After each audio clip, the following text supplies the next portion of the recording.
Ça va être compliqué mon histoire là, je suis pas souple à la base. Bon, et on va le sortir.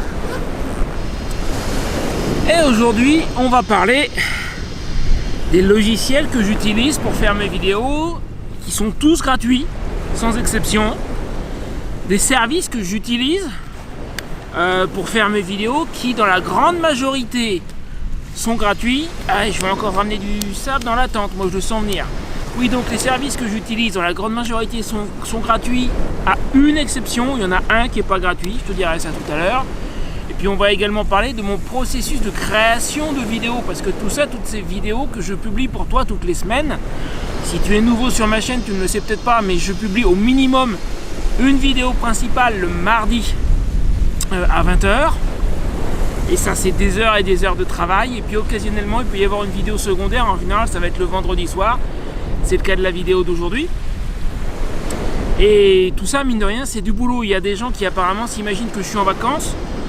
Je sais pas trop d'où ça sort. Je suppose qu'ils se rendent pas compte tout simplement du temps que ça me prend. Donc on va parler de tout ça aujourd'hui. La dernière fois, on a vu le matériel que j'utilise. Et puis j'ai choisi de couper la vidéo en deux, sans ça aurait fait trop long. Donc aujourd'hui, c'est la deuxième partie. C'est la suite de la vidéo de mardi dernier. Je te mets le raccourci là-haut si tu l'as pas vu. Et au passage, en parlant de temps passé et de choses gratuites, alors, au cas où tu ne l'aurais pas réalisé, ma chaîne YouTube pour le moment ne me rapporte rien. Tu vois des vidéos, tu vois des publicités, excuse-moi, sur mes vidéos, mais ça ne me rapporte pas à moi. Pour le moment, c'est YouTube qui garde tout, qui garde l'intégralité, parce que j'ai pas encore assez d'abonnés pour que la chaîne soit monétisée. Donc si tu veux m'aider, et en plus ça m'arrangerait qu'elle soit monétisée, surtout en ce moment, tu vois, ça me rendrait service. Donc si tu veux m'aider à faire en sorte de pouvoir continuer à faire des vidéos pour toi, bah tu sais ce qu'il te reste à faire, hein. Tu t'abonnes si tu n'es pas encore abonné, tu actives la petite cloche. Et puis surtout n'hésite pas à partager, ça aussi ça aide. Il faut absolument que j'atteigne les 1000 abonnés le plus vite possible. Sur ce, je démarre mon ordinateur portable et je te montre tout ce que j'utilise pour faire mes vidéos. Donne-moi juste un instant. Et si j'enlève les lunettes de soleil, ça ira mieux, parce que avec les lunettes, ça va pas le faire.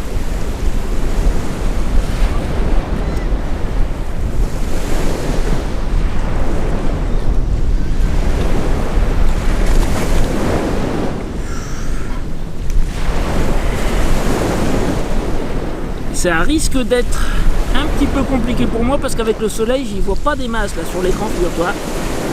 Mais j'ai pas voulu faire ça, j'avais déjà tourné cette vidéo là une première fois à la tente. C'est quand même pas ce qu'il y a le plus joli comme décor pour toi à la tente, donc j'ai décidé de changer un petit peu. Mais ça me complique la vie parce que j'y vois moins bien sur l'écran. Ah oui, j'y vois carrément moins bien. Là tout de suite, je sais même pas où est ma souris, tu vois. Je la cherche, ça y est, je l'ai trouvée.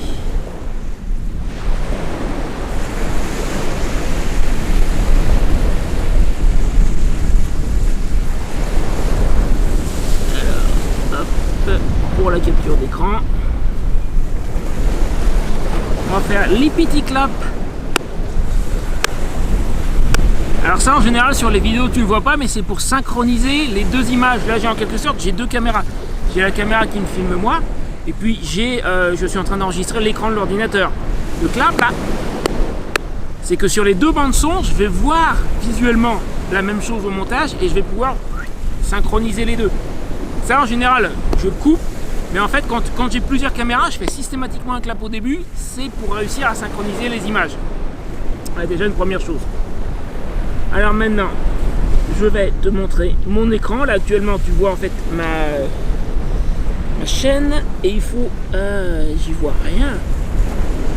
Il faut que je me connecte. Donne-moi une seconde. Alors on va désactiver les réseaux Wi-Fi. Et je vais me connecter sur mon téléphone. Tiens, petit aparté pendant qu'il se connecte. Ça c'est pas un service que j'avais prévu d'inclure, mais en soi je suis chez Free Mobile, et c'est pas par hasard, il y a une raison à ça.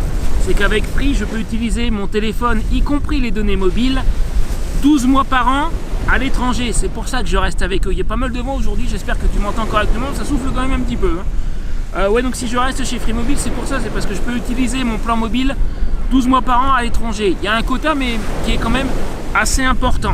Alors après, ici, en Espagne, en temps normal, je suis plutôt sur le Wi-Fi du camping, 90% des fois. Mais occasionnellement, comme là, j'ai besoin d'une connexion à la plage, ben, j'ai mon téléphone et je peux utiliser mon plan mobile, je ne suis pas bloqué. Voilà, je referme la parenthèse.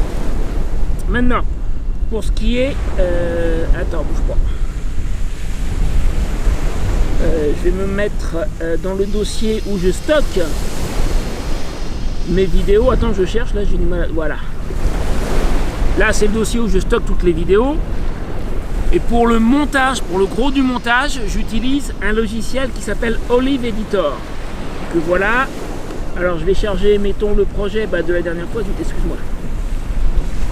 Ouvrir récent. Hop. Ça, c'est la vidéo de la dernière fois sur le matériel. Là, ce que tu peux apercevoir là, et je vais agrandir.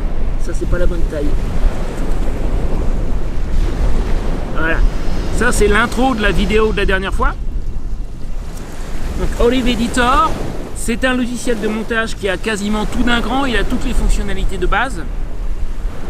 Après, il n'a pas des trucs extrêmement poussés à la Adobe Premiere et compagnie. Mais honnêtement, je m'en fiche. Il a les fonctions de base, il le fait très bien. Il est gratuit. Et pour tout ce que j'ai à faire, il me suffit. Donc, moi, ça me va. Avant, j'utilisais un autre logiciel qui s'appelle toujours, je pense qu'il existe toujours, KDEN Live. Mais KDEN Live, à l'époque, il y a 4-5 ans, avait un défaut. Je ne sais pas s'il l'a toujours, c'est qu'il était incapable d'exploiter la carte graphique de l'ordinateur sur lequel j'étais en train de travailler. Or, avec le caméscope qui me filme actuellement, je filme en très haute résolution, en 4K. L'intérêt étant tout simplement que après, je vais pouvoir, si je veux, après coup, je peux zoomer artificiellement dans l'image, tiens, façon comme là, tout de suite. Tac, tu vois, je suis beaucoup plus proche. Et ben, c'est ça. Et avec KDEN Live, les fichiers en 4K, fallait oublier, parce que même avec un PC puissant, il avait du mal parce qu'il n'utilisait pas la carte graphique de la machine. Olive est capable d'exploiter la carte graphique de la machine, et c'est pour ça que j'ai commencé à l'utiliser à l'époque. Et depuis, je ne me sers plus que de Olive. Alors, pour te procurer Olive, c'est pas très difficile. Le site officiel, je vais te mettre des liens dans la description pour tout. C'est oliveeditor.org. Alors, à ma connaissance, ni le site ni le logiciel ne sont traduits en français. Mais il n'y a pas besoin d'être parfaitement bilingue anglais pour utiliser Olive. Hein. Je te rassure, c'est pas très compliqué. Par contre, petite particularité, tu verras que quand tu voudras les télécharger, si tu cliques en haut sur Get Olive, il va te proposer deux versions. Il va te proposer la version 0.2, c'est celle qui est en haut. Alors, j'ai pas regardé récemment, mais la 0.2 est encore en cours de développement, c'est une réécriture complète. Et à ma connaissance, elle n'est pas encore prête pour une utilisation au quotidien. Après, si tu veux l'essayer, tu peux. De toute façon, elle est gratuite, donc si tu as envie, tu peux. Mais moi, je te conseille d'utiliser pour le moment. À moins que ça ait changé récemment, je te dis, la dernière fois que j'ai essayé, c'était l'été dernier. Hein.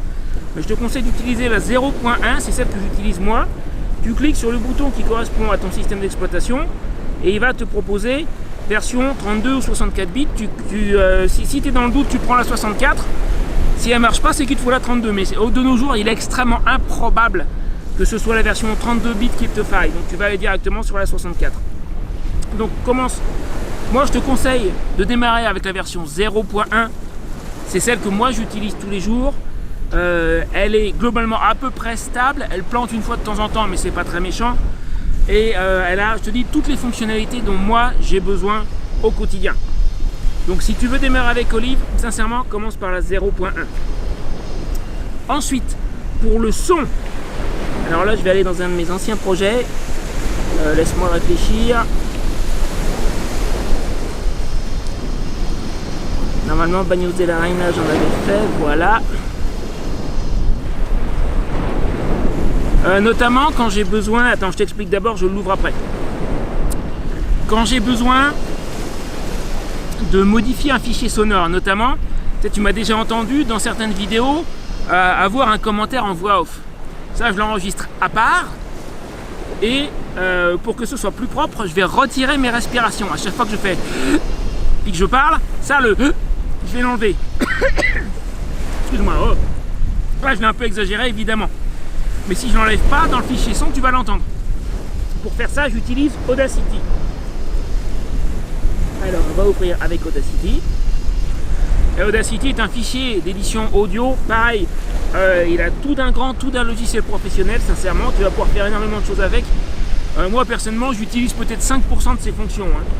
Je m'en sers pour couper. Quand il y a quelque chose que je veux enlever, je le sélectionne, je le supprime, comme mes respirations par exemple.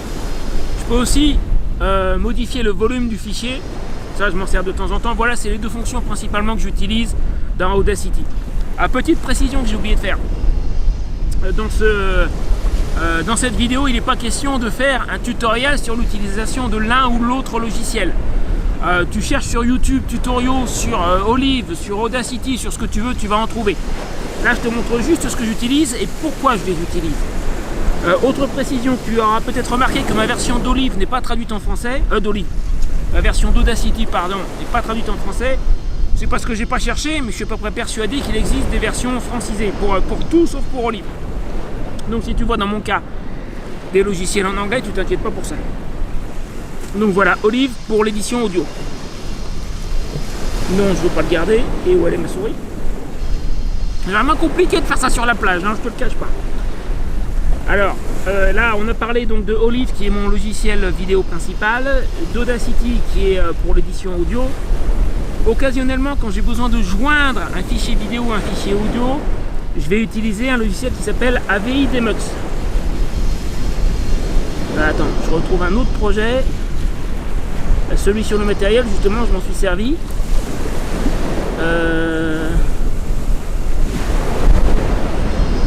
Je sais plus pour l'intro, ouais, je m'en ai été servi pour l'intro.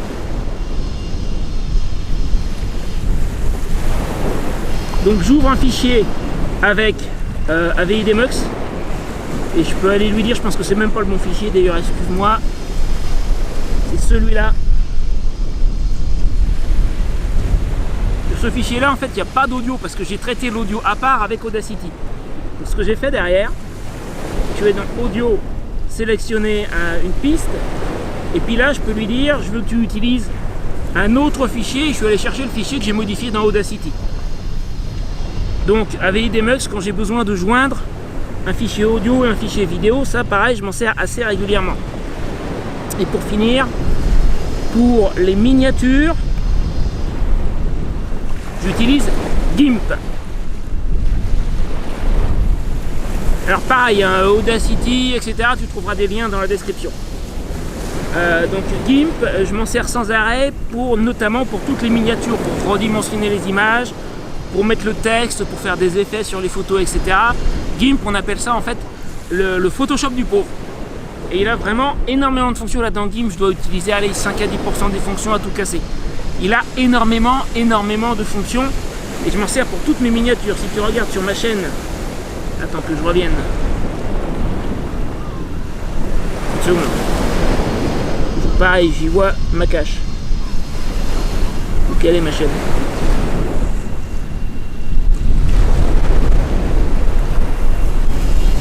Elle doit être là.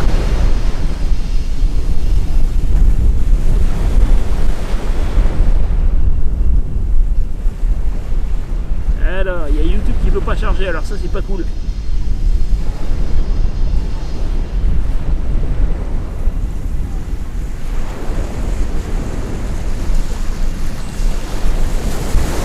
Bon, enfin bref, là tout de suite YouTube veut pas charger sur ma connexion mobile.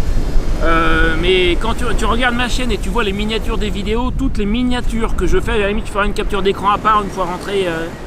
Toutes les miniatures que je fais, c'est tout fait avec GIMP, systématiquement. Pareil, GIMP, logiciel gratuit. Alors, au niveau des logiciels, je pense qu'on a fait le tour. Maintenant, on va parler un petit peu service.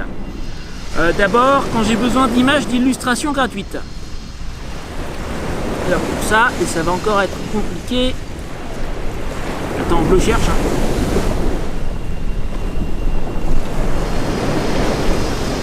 Pour les images, aussi bien vidéo que photo, je vais utiliser Pexels. Pexels me permet de trouver des clips vidéo et des photos libres de droit.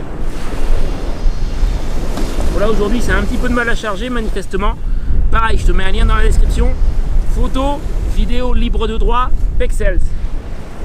Ensuite, pour les sons libres de droit, pour ça, je vais utiliser Freesound, freesound.org. Pareil, encore, lien dans la description. Alors sur Freesound, petite particularité, tiens, ça tombe bien qu'il veuille bien charger celui-là. Il faut que tu fasses un filtre et que tu lui dises que tu veux les fichiers en licence Creative Commons 0. Pourquoi? Parce que Creative Commons 0, c'est synonyme de domaine public. Donc là, tu vas pouvoir faire des recherches par mots-clés. Et si tu ne prends que des sons en Creative Commons 0, ça veut dire que tu as le droit de t'en servir, d'en faire ce que tu veux, puisque c'est du domaine public. Donc pour tous les effets de son, les bips, les musiques aussi, que tu entends dans mes vidéos, 99 fois sur 100, elles viennent de là. Ensuite, il me reste un service à mentionner qui est le service qui n'est pas gratuit, dont je parlais tout à l'heure. C'est Morning Fame. Il doit me coûter, je crois, 12 $ US par mois, si je dis pas de bêtises. Je ne sais même plus si c'est en dollars ou en euros. Et je m'en sers pour faire mes recherches de mots-clés, pour optimiser mon titre, ma description, etc. Pour essayer de faire en sorte que mes vidéos ressortent parmi les premières dans les recherches sur YouTube. Et il y a un certain nombre de vidéos comme ça que j'ai réussi à placer parmi les premières. Tu peux reconnaître là certaines que j'ai publiées récemment, le matériel sur le matériel vidéo, c'était celle de mardi dernier. Là elle est marquée pas encore publiée parce que je tourne cette vidéo avant que la vidéo sur le matériel soit publiée. Mais dans quelques jours elle sera publiée. Ça tu reconnais sans doute le titre. Parmi celles qui ont été publiées, le réchaud à bois, ça pareil, c'est une récente.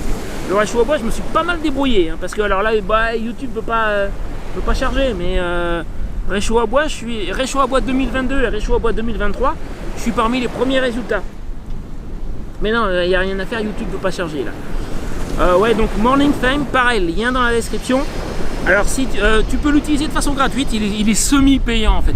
Tu peux l'utiliser gratuitement une fois tous les 15 jours si ça n'a pas changé, donc il faut que tu fasses toutes tes recherches de mots-clés d'un coup pour 15 jours. Ou alors, tu fais comme moi au début j'ai fait la version gratuite et puis très vite j'ai vu l'intérêt du truc et j'ai pris la version payante. Si tu prends la version payante, moi j'aurai droit à un mois gratuit, je te le dis ouvertement, voilà c'est ça. Si tu prends la version payante, c'est un lien d'affiliation, moi j'ai droit à un mois gratuit, c'est pas faramineux, mais c'est toujours ça. Donc voilà, écoute, on a fait le tour des logiciels et des services que j'utilise.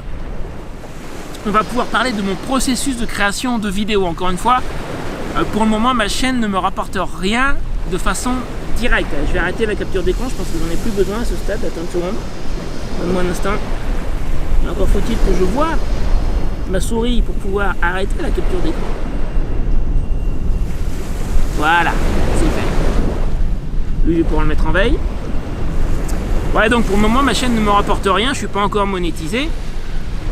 Par contre, j'ai quelques offres en marketing d'affiliation, notamment Latente et puis Memory Place. Je t'en ai déjà parlé récemment. Alors, il y a justement une idée qui m'a été soufflée involontairement par quelqu'un qui se reconnaîtra. Cette idée m'a été soufflée hier soir. Une façon dont tu pourras utiliser Memory Place pour faire des cadeaux et qui va te coûter 3 fois rien en fait.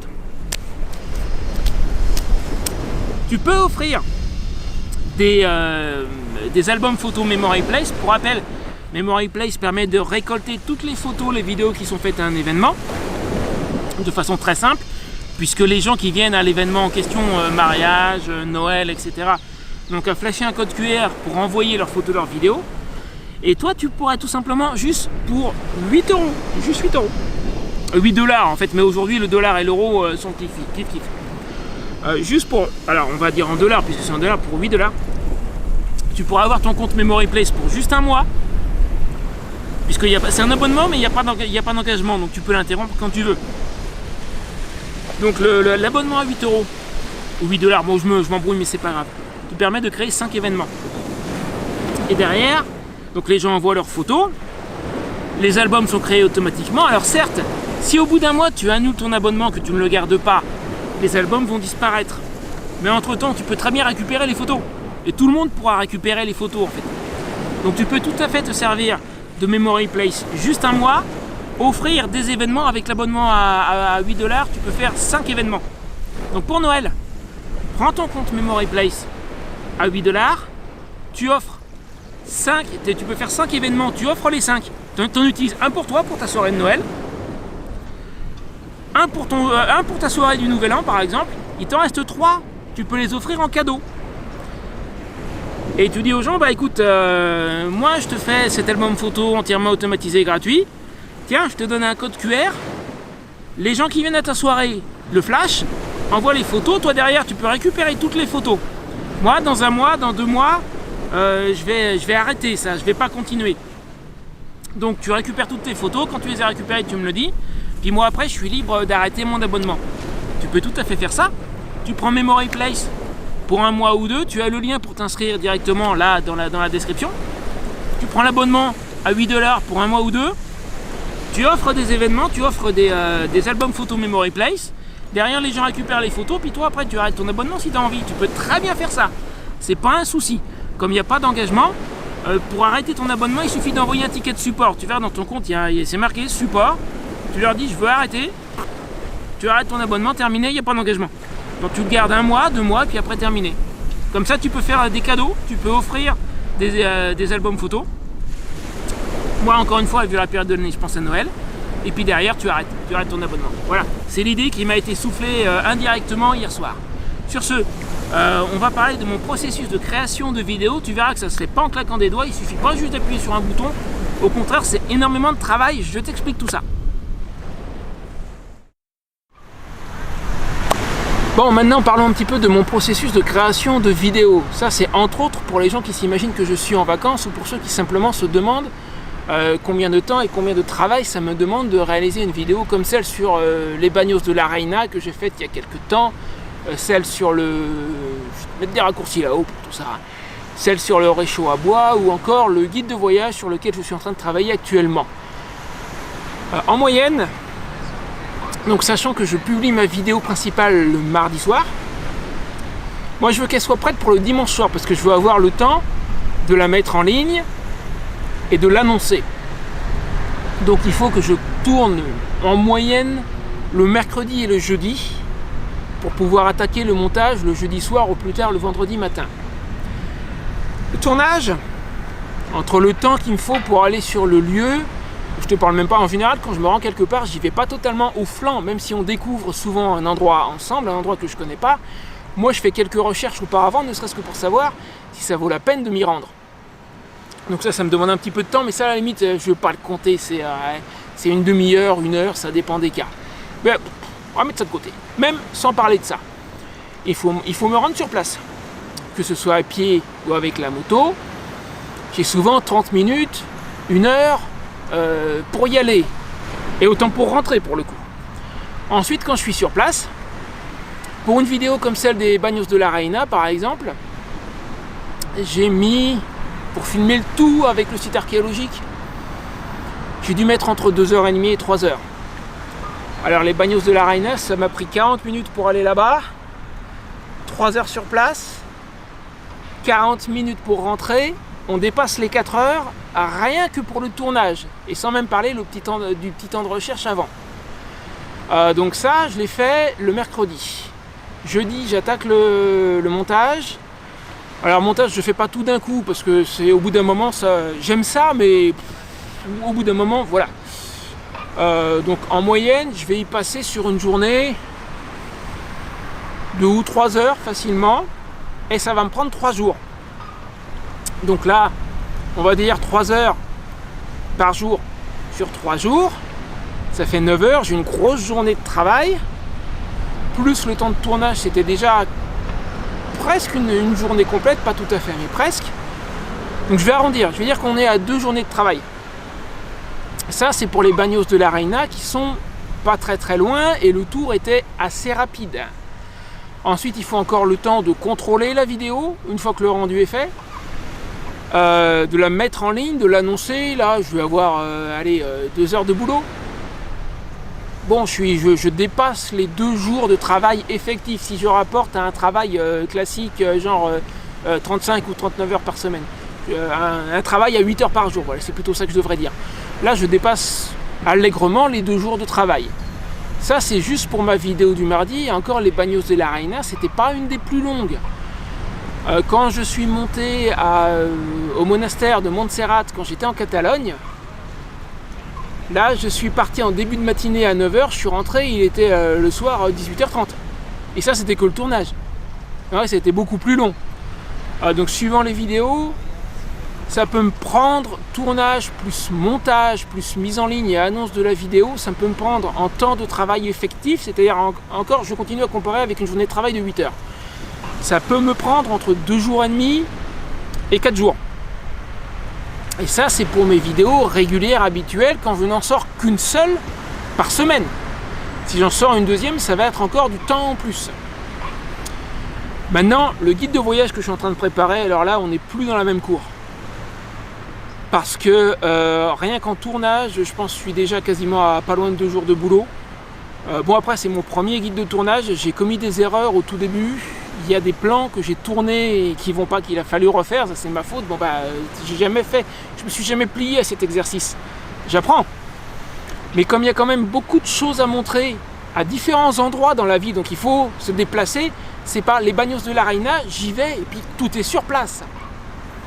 Tandis que là, le guide de voyage, c'est là et là. Il faut me déplacer un peu partout. C'est beaucoup plus long. Si je commets une erreur et qu'arriver juste sur le petit écran du caméscope ou de cette caméra-là, je ne peux pas me rendre compte si c'est bon ou pas. La prise son, pareil, je ne peux pas être sûr qu'elle soit bonne parce que j'ai pas de casque, j'ai pas d'enceinte avec moi. En théorie, je pourrais brancher un casque sur le caméscope, mais ça va rester quand même très limité et je ne vais pas vérifier comme ça en ambulatoire, j'ai envie de dire, des heures et des heures de ce que j'ai tourné. Il va de soi que dans tout ce que je tourne, toi tu n'en vois qu'une toute petite partie. Parce que derrière, déjà je sélectionne ce que je vais tourner et une fois rentré, quand je commence le montage, dans ce que j'ai tourné, je vais prendre les morceaux les plus intéressants, je ne vais garder que ça. Je ne garde pas tout. Donc quand je suis en train de tourner quelque chose, je ne vais pas passer, j'ai 2 heures de contenu qui ont été tournés, sachant que je vais en garder une demi-heure au total par exemple. Je ne vais pas rester sur place à tranquillement regarder et écouter avec un casque les 2 heures de ce que j'ai tourné, c'est pas possible. Donc s'il y a quelque chose qui ne va pas, qu'il faut refaire, il faut que j'y retourne. Et sur une vidéo comme le guide de voyage, c'est des heures et des heures et des heures. Mon estimation, quand j'aurai fini de le tourner, je pense que rien qu'en tournage, je serai entre 3 et 4 jours de travail effectif. Encore une fois, quand je dis travail effectif, je compare avec une journée de travail à 8 heures. Celui-là, c'est un gros morceau. Et derrière, dis-toi bien que je vais avoir une tonne de contenu, encore plus que d'habitude. Et il va falloir tout visionner, tout contrôler, sélectionner les bons morceaux et faire le montage. Donc ça va être un montage encore plus gros que d'habitude. Je pense que pour ce guide de voyage, à l'aise, j'ai une semaine pleine de travail, rien que pour le guide de voyage. Rien que pour mon premier guide de voyage. Donc tu vois, ceux qui s'imaginent que je suis en vacances, ouais, je suis dans un environnement qui évoque peut-être les vacances, mais je suis pas en vacances. On va dire, on appelle ça vacances-travail. C'est un endroit agréable. Et je vais régulièrement me baigner, même là, on est presque mi-novembre, je vais encore me baigner, oui. Entre midi et 2. Mais ça sera dans le guide de voyage, ça d'ailleurs. Mais après, j'ai quand même pas mal de boulot pour réaliser ces vidéos. Et il y a un truc aussi dont tu te rends peut-être pas compte, je l'ai vaguement évoqué, mais tu n'as peut-être pas réalisé.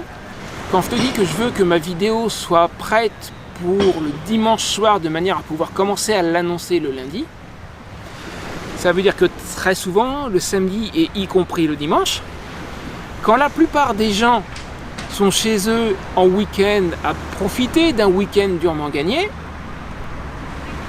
moi je suis encore en train de bosser sur ma vidéo du mardi suivant. Des fois le mardi soir à 6h, à 7h du soir, j'y suis encore. Donc les horaires aussi sont un petit peu différents.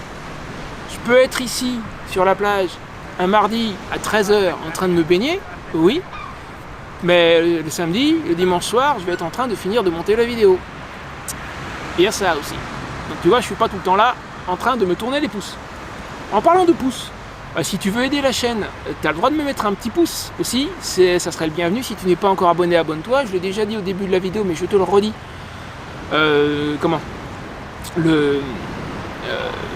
Ma chaîne pour le moment ne me rapporte rien ou quasiment rien. De temps en temps j'ai un petit don, mais ça s'arrête là, et encore c'est rarissime.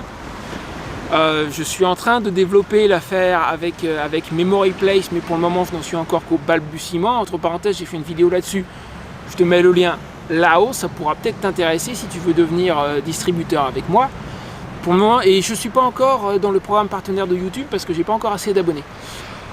Donc si tu veux que je puisse continuer à faire des vidéos pour toi, et notamment, il y a des choses que j'aimerais bien faire, mais pour le moment je ne peux pas me le permettre.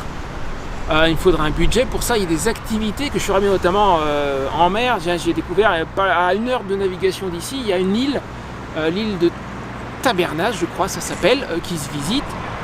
Le billet de bateau aller-retour est pas très cher, 21 €, mais pour le moment je peux pas me le permettre.